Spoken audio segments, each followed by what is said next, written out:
接下来要谈一谈焦点解决短期治疗的历程。治疗师跟当事人的关系品质决定了治疗的效果。我们有3种治疗师和当事人可能的关系。第一种是顾客，那就是当事人和治疗师一起合作，界定问题以及解决的方法。当事人了解要达成目标需要他自己的努力。第二种关系叫做抱怨者，当事人没有意愿解决问题，希望治疗师去改变另外一个造成问题的人。第3种关系是观光客，当事人会来治疗是因为别人要求他来的，这些人认为当事人有问题，但是当事人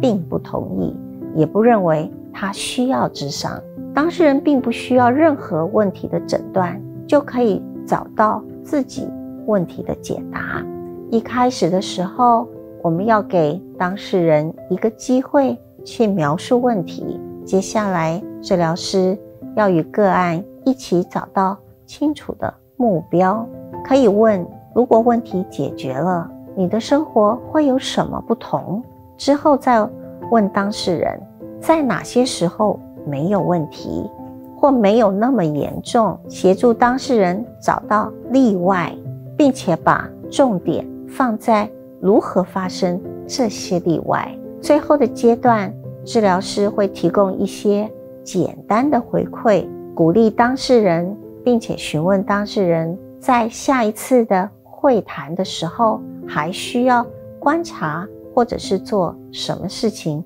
才能进一步的解决问题。最后我们再用量尺来评估治疗的结果是否达到预期，并且询问当事人要解决这个问题他还需要做些什么事，接下来的步骤是什么。我们再回来看一下，在治疗一开始的时候，要和当事人厘清他想要的是什么，以及哪些事情是他需要考虑清楚的，鼓励当事人产生更多的想法。我们把重点放在比较小的，但是可以完成的正向改变上面。治疗者的任务是要引导当事人产生改变，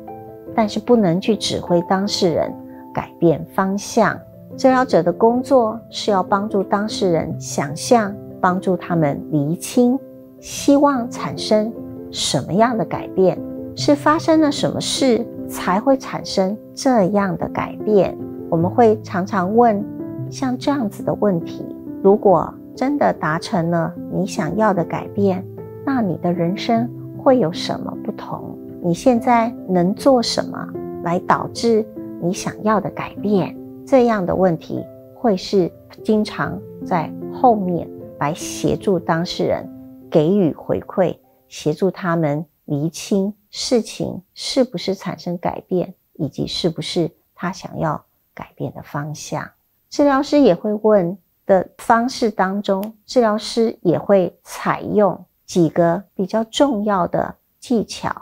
第一个叫做例外问句，治疗师会问例外的问句，引导当事人去看到问题不存在的时候，或者是问题没有那么严重的时候。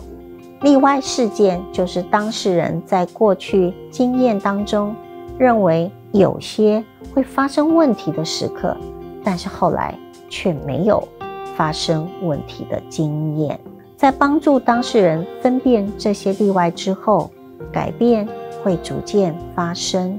而问题也会慢慢的解决。这些成功的经验对进一步的改变有着相当多的帮助。第二个技巧呢，叫做奇迹问句，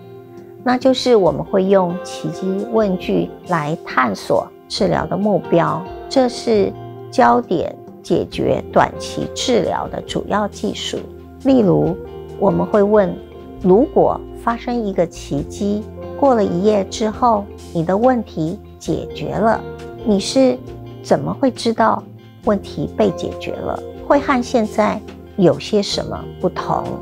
如果我们改变了自己面对问题的行动和想法，就会改变问题本身。奇迹问句让当事人把焦点放在未来，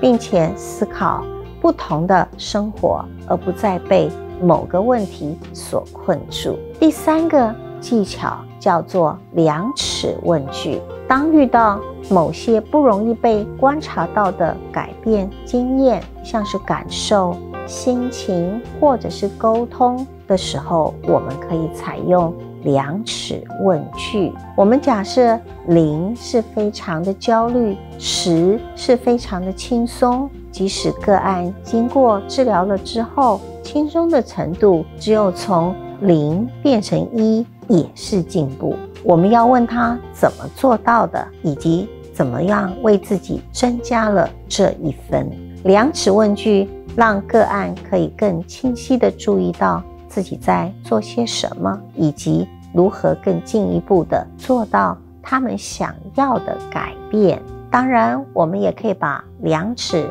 变成是单一的方向性，譬如说从0非常不焦虑，完全不焦虑，到10非常焦虑，或者是我们把沟通的情形叫做完全没有沟通，视为是0，而10视为是沟通十分的良好。我们在接下来要讨论的是治疗如何完成。在比较后期的时候，我们可能会在治疗的过程当中做出一些对治疗的回应，并且规划这个治疗的结束。每一次晤谈的时候，其实都有需要给当事人做一个短短的摘要。那这个摘要呢，大致可以分成3个部分。第一个部分叫做赞美，那就是我们用